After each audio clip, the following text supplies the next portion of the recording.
കുഞ്ഞിമത്തി കിട്ടിയപ്പോഴാണ് എനിക്ക് ഓർമ്മ വന്നത് കപ്പേനെയാണ് കേട്ടോ. അപ്പോൾ സംഭവം പൊളിയാണ്, തീർച്ചയായും നിങ്ങളൊന്ന് ഉണ്ടാക്കി നോക്കണം. അപ്പോൾ അതിന് മുന്നേ ഇതിനെ പരിചയപ്പെടുത്തിടാം. ഇതാണ് തെനമ്പുളി, ഇവിടെ ഫേമസ് ആണ് കേട്ടോ ഇത്.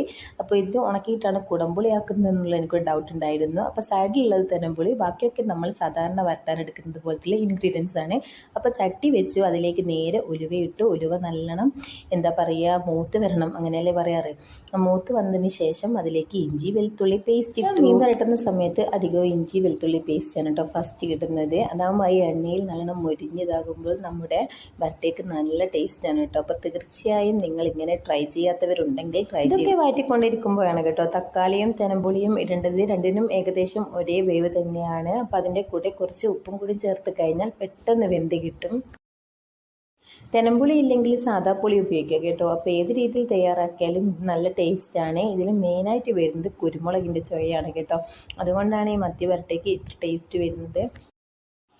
തക്കാളിയൊക്കെ നന്നായിട്ട് വെന്ത് വന്നിട്ടുണ്ട്. ഇനി അടുത്തത് ഇതിലേക്ക് മഞ്ഞളാണ് കേട്ടോ ചേർത്ത് കൊടുക്കുന്നത്. ബാക്കിയുള്ള പൊടികളൊന്നും ചേർത്ത് കൊടുക്കുന്നില്ല. മഞ്ഞളും ഉപ്പും കുരുമുളകും മാത്രം ഇട്ടിട്ടാണ് കേട്ടോ നമ്മൾ ഈ മത്തി വരട്ടുന്നത്. കുരുമുളക് നിങ്ങൾക്ക് എരിവിനനുസരിച്ചിട്ട് ഇടാം കേട്ടോ. അപ്പം എനിക്ക് പൊതുവേ നല്ല രീതിയിൽ തന്നെ എരിവ് വേണം. അപ്പം ഞാൻ അതിനനുസരിച്ചിട്ടാണ് കുരുമുളക് ഇട്ടിട്ടുള്ളത്.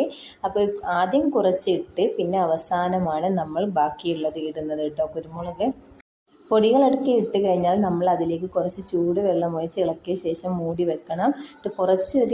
ഒരു മിനിറ്റ് ആ ഫ്ലെയിമിൽ വെച്ച് തന്നെ ചൂടാക്കിയതിന് ശേഷം നമ്മൾ ആ മത്തിയൊക്കെ അതിലേക്ക് ഇട്ടിട്ട് നന്നായിട്ട് മിക്സ് ചെയ്യണം. അപ്പോൾ മിക്സ് ചെയ്യുമ്പോൾ നിങ്ങൾ ശ്രദ്ധിക്കേണ്ടത് ഇതുപോലെ മിക്സ് ചെയ്യണം കേട്ടോ.